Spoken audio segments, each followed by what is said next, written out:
नाशिकमध्ये भोंदू अशोक खरात प्रकरणात एसआयटीचा तपास अधिक वेगाने सुरू असून मिरगाव येथील ईशान्येश्वर मंदिरातील पुजाऱ्याची पुन्हा चौकशी करण्यात आली।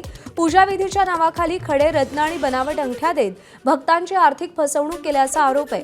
या प्रकरणी संबंधित सराफ व्यावसायिकाचीही चौकशी करण्यात आली असून खरात समक्ष जबाब नोंदवण्यात आलेले आहेत।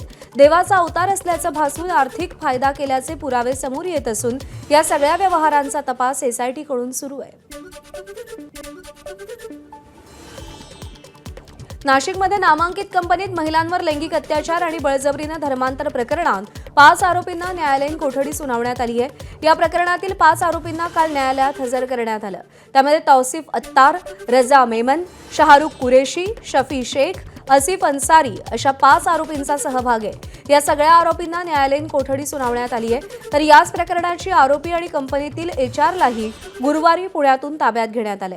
तिला 13 एप्रिलपर्यंत पोलीस कोठडी सुनावण्यात आली आहे। या प्रकरणात दाखल झालेल्या 9 गुन्ह्यांचा एसआयटीने तपास सुरू केलेला आहे। आरोपी मेहरबान न्यायालयात हजर करण्यात आले होते। एक जो पूर्वीचा गुन्हा आहे त्याच्यामध्ये एक महिला आरोपी हजर करण्यात आली होती, त्याच्यासाठीचे वकील दुसरे होते। आज इतर आरोपी जे हजर करण्यात आले त्यांच्या वतीने मी, बाबा सय्यद साहेब, हनीफ शेख आम्ही लोकांनी काम बघितलं। त्यांचा एक मुद्दा होता की आरोपी तपासात सहकार्य करत नाही। त्याच्यावर आमचं म्हणणं होतं की सुप्रीम कोर्टाने पण सांगितलेलं आहे की तपासात सहकार्य करणं म्हणजे काही आरोपींनी गुन्हा कबूल करणे नाही। त्यामुळे मला असं वाटतं की आज मेहरबान न्यायालय दोघांचा युक्तिवाद ऐकून योग्य तो हुकूम करेल। अजून हुकूम झालेला नाही आणि मागचे जे काही न्यायालयीन कोठडीचे हुकूम झालेले आहेत त्याच्यामध्ये आम्ही लवकरच जामिनाचे अर्ज दाखल करतोय। छत्रपती संभाजीनगर महापालिकेतील विरोधी पक्षनेते समीर बिल्डर यांचा कचरा डेपोतील अधिकारी आणि ठेकेदारावर दादागिरी केल्याचा व्हिडिओ व्हायरल झालाय। जुन्या शहरात एमआयएमचे प्रदेशाध्यक्ष इम्तियाज जलील यांच्या परवानगीशिवाय काहीच करायचं नाही, महापौर, आमदार, खासदार कोणीही असू दे असं म्हणत त्यांनी दादागिरी केल्याचा आरोप आहे। N12 इथं होणाऱ्या कचरा ट्रान्सफर स्टेशन विरोधात एमआयएमने भूमिका घेतली आहे। दरम्यान यावरूनच अधिकाऱ्यांना भेटण्यासाठी गेलेल्या समीर बिल्डर यांनी अधिकाऱ्यांना धमकावलेलं आहे। मुंबई महापालिकेच्या स्थायी समितीने वितरित केलेल्या तब्बल 800 कोटींच्या विकास निधीच्या वाटपावरून राजकीय वाद पेटलाय। सत्ताधारी भाजपने निधी वाटप करताना विरोधकांना दुय्यम वागणूक दिल्याचा आरोप केला जातोय।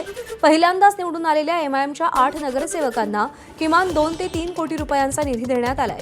त्यामुळे भाजपच्या या एमआयएम प्रेमावर राजकीय वर्तुळातून आश्चर्य व्यक्त होत आहे। एकेकाळचा मित्रपक्ष असलेल्या ठाकरेंच्या शिवसेनेच्या नगरसेवकांना केवळ 25 लाखांचा निधी देण्यात आल्यानं नाराजी व्यक्त होतीये।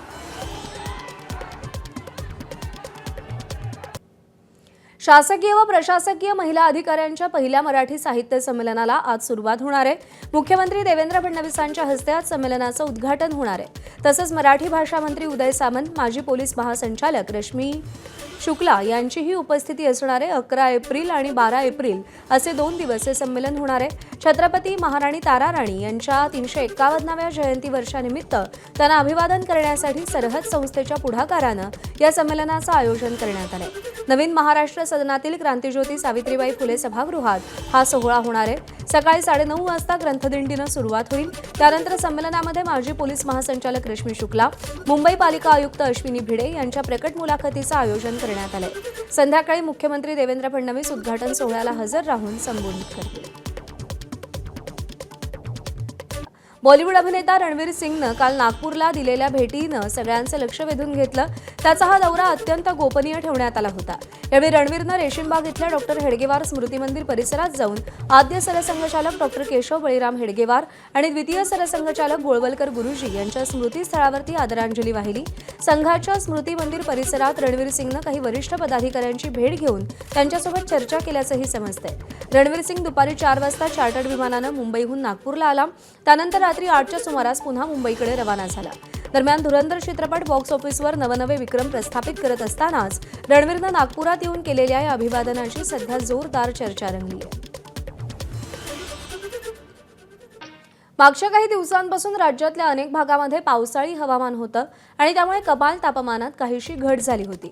मात्र राज्यात पुढच्या 5 दिवसात कमाल तापमानात वाढ होण्याचा अंदाज हवामान विभागानं वर्तवलाय। त्यामुळे राज्यातल्या काही भागातल्या नागरिकांना तीव्र उकाड्याचा सामना करावा लागण्याची शक्यता आहे। मे महिन्याच्या पहिल्या आठवड्यापर्यंत कमाल तापमानात वाढ होण्याचा अंदाज हवामान विभागानं व्यक्त केलाय।